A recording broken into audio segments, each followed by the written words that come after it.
Hi ನಾನು Sandeep from tech in Kannada. ನೀವೇನಾದರೂ ರೀಸೆಂಟಾಗಿ OnePlus ಸ್ಮಾರ್ಟ್ಫೋನ್ನ ಪರ್ಚೇಸ್ ಮಾಡಿದರೆ ಅದು ನಾಮಕಾವಸ್ಥೆ OnePlus ಫೋನ್ ಆಗಿರುತ್ತೋ ಹೊರತು ಆ್ಯಕ್ಚುಲಿ OnePlus ಫೋನ್ ಅಂತ ನನಗೇನು ಅನಿಸಲ್ಲ.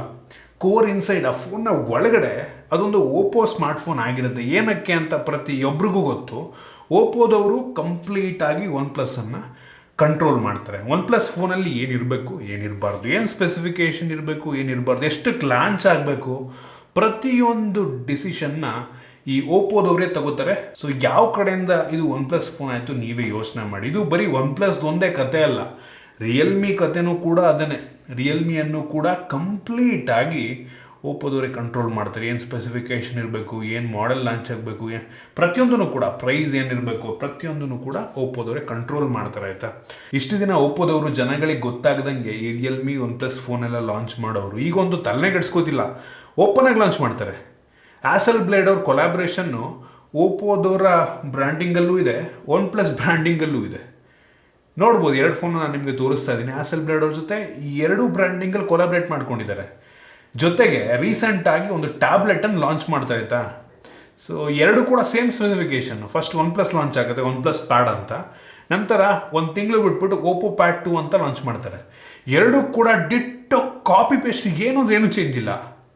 Look same, camera placements and camera designs and ಪ್ರತಿಯೊಂದು ಸೇಮ್ ಗುರು. Weight same, thickness same, display specification same, processor same, ಏನೂ ಚೇಂಜ್ ಇಲ್ಲ. ವಾಯ್ಸು ಸೇಮೇನೆ ಆಯಿತಾ. ಸೊ OS ನೋಡೋದಕ್ಕೆ ಹೋದರೆ Realme OS, OnePlus OS, Oppo OS almost same to ಸೇಮೇ ಸಿಗುತ್ತೆ ನಿಮಗೆ. ಎಲ್ಲ ಕಲರ್ ವಾಯ್ಸೇನೆ ಆಯಿತಾ. ನಾಮಕಾವಸ್ಥೆ ಆಕ್ಸಿಜನ್ ವಾಯ್ಸ್ ಅಂತ ಅಂತಾರೆ OnePlus-ಅಲ್ಲಿ.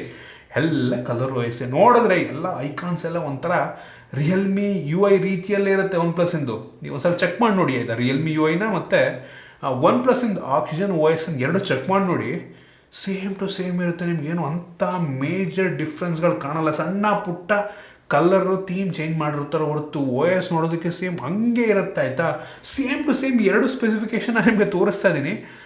ಓಪೋ ಪ್ಯಾಡ್ 2 ಮತ್ತು OnePlus ಪ್ಯಾಡ್ ಎರಡು ಸೇಮ್ ಗುರು. ಏನು ತಲೆನೇ ಕಟ್ಸ್ಕೊಳಲ್ವಾ ಅಂತೇವರು.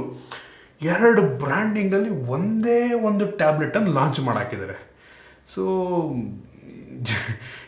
ಏನು ಪರ್ಪಸ್ ಇಟ್ಕೊಂಡು ಮಾಡ್ತಿದ್ದಾರೆ ಅಂತ ದೇವರೇ ಗೊತ್ತಿಲ್ಲ ಆಯಿತಾ. ಹಂಗಂತ ಓಪೋದವರು ರೀಬ್ರ್ಯಾಂಡ್ ಮಾಡ್ತಾರೆ, ಒಂದೇ ಫೋನನ್ನು ಎರಡೆರಡು ಹೆಸರಲ್ಲಿ ಲಾಂಚ್ ಮಾಡ್ತಾರೆ ಅಂದ ತಕ್ಷಣ ಅವ್ರು ಲಾಂಚ್ ಮಾಡುವಂಥ ಫೋನ್ಗಳು ಚೆನ್ನಾಗಿಲ್ಲ ಅಂತ ಅಲ್ಲ ಆಯಿತಾ. ಒಳ್ಳೆ ಫೋನ್ನೇ ಲಾಂಚ್ ಮಾಡ್ತಾರೆ. OnePlus 11R ಏನು ರೀಸೆಂಟಾಗಿ ಲಾಂಚ್ ಆಯಿತು, ಎರಡೂ ಕೂಡ ಬೆಂಕಿ ಸ್ಮಾರ್ಟ್ಫೋನ್ಗಳು, ಒಳ್ಳೆ ಸ್ಮಾರ್ಟ್ಫೋನ್ಗಳು. ಒಂದೇನಪ್ಪ ಅಂತ ಅಂದರೆ, ನಮಗೆ ಈ OnePlus ಫೋನ್ ಪರ್ಚೇಸ್ ಮಾಡಿದಾಗ ಒಂದು ಯುನೀಕ್ನೆಸ್ ಮುಂಚೆ ಸಿಗೋ ಥರ ಒಂದು ಯುನೀಕ್ನೆಸ್ ನಮಗೆ ಒಂದು OnePlus ಫೋನಲ್ಲಿ ಸಿಗ್ತಲ್ಲ ಅನ್ನೋ ಒಂದು ಫೀಲ್ ಕೊಡುತ್ತೆ.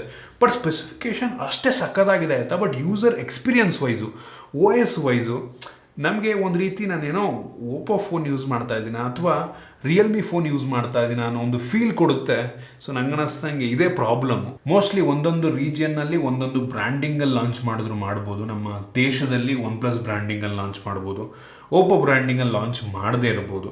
ಜೊತೆಗೆ ನಿಮ್ಮೆಲ್ರಿಗೂ ಗೊತ್ತಿರೋ ಹಾಗೆ ಓಪೋ ಮತ್ತು OnePlus ಫೋನ್ಗಳನ್ನು ಯುರೋಪಲ್ಲಿ ಬ್ಯಾನ್ ಮಾಡಲಾಗ್ತಾ ಇದೆ. ಇವರೇ ಒಂದು ರೀತಿ ಸೇಲ್ಸನ್ನೆಲ್ಲ ಸ್ಟಾಪ್ ಮಾಡ್ತದೆ. ರೀಸನ್ ಬಂದ್ಬಿಟ್ಟು ಪೇಟೆಂಟ್ ಇಶ್ಯೂ. ನೋಕಿಯಾದವರು ಕೋರ್ಟ್ಗೆ ಹೋಗಿದ್ರು. ಈ ಓಪೋ ಮತ್ತು OnePlus ಫೋನ್ಗಳು ಏನು ಯೂಸ್ ಮಾಡ್ತಾರೆ 5G ಟೆಕ್ನಾಲಜಿ, ಅದು ನೋಕಿಯಾ ಪೇಟೆಂಟ್ ಅಂತೆ. ಸೊ ರಾಯಲ್ಟಿ ಕೊಟ್ಟಿಲ್ಲ, ಅವರು ಕದ್ಬಿಟ್ಟು ಹಾಕೊಂಡವ್ರೆ. ಸೊ ತಗೋ ಕೇಸು ನೋಕಿಯಾ ಕಡೆ ಹೋಯ್ತು. ಈಗ ನೆಕ್ಸ್ಟು ಈಗ ಜರ್ಮನಿಯಲ್ಲಿ ಫಸ್ಟು ಬ್ಯಾನ್ ಮಾಡಾಕಿದ್ರು OnePlus ಮತ್ತು ಓಪೋ ಫೋನನ್ನು. ಸೊ ನೆಕ್ಸ್ಟು ಆಲ್ಮೋಸ್ಟ್ ಎಲ್ಲ ಯುರೋಪಿಯನ್ ಕಂಟ್ರೀಸ್ಗಳಲ್ಲಿ ಓಪೋ ಮತ್ತು OnePlus ಫೋನನ್ನು ಸೇಲ್ ಮಾಡೋದಕ್ಕಾಗಲ್ಲ. ಅವರೇ ಸೇಲ್ಸನ್ನು ಸ್ಟಾಪ್ ಮಾಡ್ತಾ ಇದ್ದಾರಂತೆ, ಎಕ್ಸಿಟೇ ಮಾಡ್ತಾರಂತೆ. ಕಂಪ್ನಿಯೇ ಆ ಒಂದು ಯುರೋಪಿಯಿಂದ ಹೊರಗಡೆ ಬರುತ್ತಂತೆ. ಸೊ ಈ ರೀತಿ ಆಗ್ತಾ ಇದೆ. ಸೊ ನಂಗನ್ನಿಸ್ದಂಗೆ ತುಂಬ ಕೆಟ್ಟ ನ್ಯೂಸ್ ಇದು OnePlus ಬ್ರ್ಯಾಂಡಿಂಗಿಗೆ ಮತ್ತು Oppo branding. Already OnePlus branding ಬಿದ್ದೋಗಿದೆ ಓಪೋ ಅವರಿಂದ. ಮುಂಚೆ ಚೆನ್ನಾಗಿತ್ತು OnePlus ಬ್ರ್ಯಾಂಡಿಂಗ್, ಹೆವಿ ಒಂದು ರೀತಿ ಆ್ಯಂಡ್ರಾಯ್ಡಲ್ಲಿ ಆಪಲ್ ಲೆವೆಲಿಗೆ ಕಂಪೇರ್ ಮಾಡೋರು. ಬಟ್ ಈಗ ನಿಧಾನವಾಗಿ ಈ ಒಂದು ಬ್ರ್ಯಾಂಡ್ ವ್ಯಾಲ್ಯೂವನ್ನು ಅವರೇ ಕಡಿಮೆ ಮಾಡ್ಕೊಂಬರ್ತಾ ಇದ್ದಾರೆ. ಸೊ ನೆಕ್ಸ್ಟು ಅಂತೂ ಬೆಲೆನೇ ಇರಲ್ಲ ನಂಗೆ ಅನ್ನಿಸ್ತು. ಈಗ ಇಷ್ಟು ಉಳ್ಕೊಂಡಿದೆ, ಅದನ್ನು ಹಾಳು ಮಾಡ್ಕೋತಾರೆ. ನಥಿಂಗಿಗೆ ನಾನಂತೂ ಹೆವಿ ಎಕ್ಸೈಟ್ ಆಗಿದ್ದೀನಿ. ಈ ನಥಿಂಗ್ ಫೌಂಡರೇ ಆ್ಯಕ್ಚುಲಿ OnePlus-ನ ಕೂಡ ಫೌಂಡ್ ಮಾಡಿದ್ದು ಆಯಿತಾ. ಎರಡಕ್ಕೂ ಕೂಡ ಸೇಮ್ ಫೌಂಡರು. ನಾನಂತೂ ನಥಿಂಗ್ ಫೋನ್ 2 ಹೆವಿ ಎಕ್ಸೈಟ್ ಆಗಿದ್ದೀನಿ ಆಯಿತಾ. ಏನಕ್ಕೆ ನಥಿಂಗ್ ಫೋನ್ ಬೆಂಕಿ ಫೋನ್ ಆಯಿತು, ಒಳ್ಳೆ ಫೋನು. ಪ್ರೊಸೆಸರ್ ಒಂದು ಹೈಯರ್ ಮಿಡ್ ಆ್ಯಂಡ್ ಪ್ರೊಸೆಸರ್ ಹಾಕಿದ್ರು. ನೆಕ್ಸ್ಟ್ ಬರುವಂಥ ನಥಿಂಗ್ ಫೋನ್ 2ನಲ್ಲಿ ಒಂಥರ ಫ್ಲ್ಯಾಗ್ಶಿಪ್ ಪ್ರೊಸೆಸರ್ ಇರುತ್ತಂತೆ. ಸೊ ಈ ಕಾರಣದಿಂದ ನಾನಂತೂ ಹೆವಿ ಎಕ್ಸೈಟ್ ಆಗಿದ್ದೀನಿ.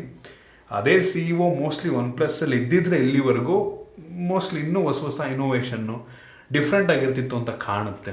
OnePlus ಬ್ರ್ಯಾಂಡ್ ವ್ಯಾಲ್ಯೂನೂ ಜಾಸ್ತಿ ಇರ್ತಿತ್ತು ಅಂತ ಕಾಣುತ್ತೆ. ಸದ್ಯಕ್ಕಂತೂ ಒನ್ ಪ್ಲಸ್ ಫೋನ್ ಅಲ್ಲ. ಸೊ ಓಪನ್ನಾಗೆ ಮಾಡ್ತಾ ಇದ್ದಾರೆ ಕಾಪಿ ಪೇಸ್ಟ್ ಎಲ್ಲ. ಸೊ ನಿಮಗೆ ಇದ್ರ ಬಗ್ಗೆ ಏನನ್ಸುತ್ತೆ? ನೀವು ಇನ್ ಕೇಸ್ OnePlus ಫೋನನ್ನು ಯೂಸ್ ಮಾಡ್ತಾ ಇದ್ರೆ, ಮುಂಚೆನೂ ಕೂಡ ಯೂಸ್ ಮಾಡಿದ್ರೆ, ಹಳೇ OnePlus ಫೋನನ್ನು ಯೂಸ್ ಮಾಡಿದರೆ, ಈಗಲೂ OnePlus ಫೋನ್ ಯೂಸ್ ಮಾಡ್ತಾ ಇದ್ದಾರೆ, ಏನು ಡಿಫ್ರೆನ್ಸ್ ಅನ್ನಿಸ್ತದೆ ನಿಮಗೆ?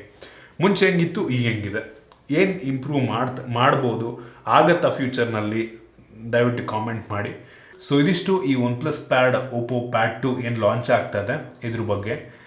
ನಿಮಗೆ ಈ ಒಂದು ವಿಡಿಯೋ ಇಷ್ಟ ಆಗಿದೆ ಅಂತ ಅನ್ಕೋತೀನಿ. ಕೆಲವೊಂದು ಹೊಸ ವಿಷಯ ತಿಳ್ಕೊಂಡಿದ್ದೀರಾ ಅಂತ ಕೂಡ ಅನ್ಕೋತೀನಿ. ಇಷ್ಟ ಆಗಿದ್ರೆ ದಯವಿಟ್ಟು ಲೈಕ್ ಮಾಡಿ, ಶೇರ್ ಮಾಡಿ. ಈ ರೀತಿ ನಮ್ಮ ಬೇರೆ ವಿಡಿಯೋಗಳಿಗೆ ನಮ್ಮ tech in Kannada YouTube subscribe ಮಾಡ್ಕೊಂಡಿಲ್ಲ ಅಂದರೆ ಈಗಲೇ ಸಬ್ಸ್ಕ್ರೈಬ್ ಮಾಡ್ಕೊಳ್ಳಿ ಮತ್ತು ಬೆಲ್ ಐಕನ್ ಕೂಡ ಕ್ಲಿಕ್ ಮಾಡ್ಬೋದು. ಸಿಗೋಣ ಮುಂದಿನ ವಿಡಿಯೋದಲ್ಲಿ.